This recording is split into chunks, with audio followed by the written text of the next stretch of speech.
नमस्कार। मांस खाइबा ठीक ना भूल?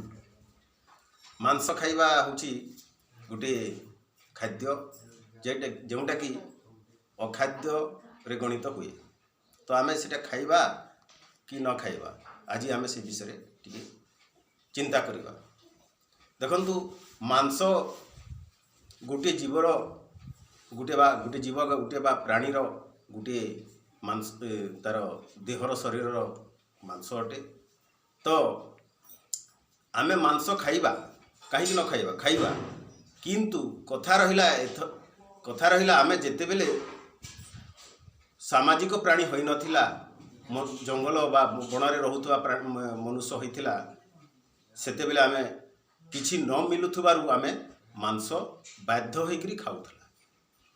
तो वर्तमान जेतेबेले आम पाखरे बाइगण फूलकोबी टमाटर आलू पियाज भेंडी झुणुंगा ये समस्त प्रकार पनीपरिबा थिबा सत्वे आमे जदि अन्य गोटे जीवर मांस को काटी करी खाइबा ताहाले प्रकृति ताहा भूल। आमे केतेबेले मांस खाइबा जेतेबेले आम पाखरे ये सब पनीपरिबा नथिला सेतेबेले आमे से मांस खाउथला सेटा राइट थिला।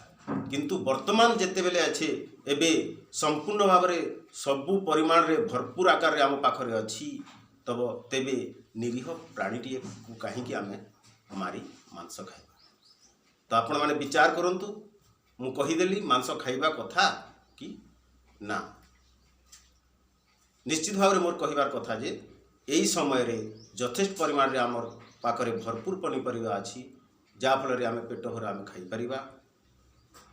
तो यही हिसाब रे आमे यही समय रे गोटे निरीह प्राणी को मारी मांस खाइबा अनुचित। तेबे प्रकृति रे मांस खाइबा उचित अनुचित। धन्यवाद।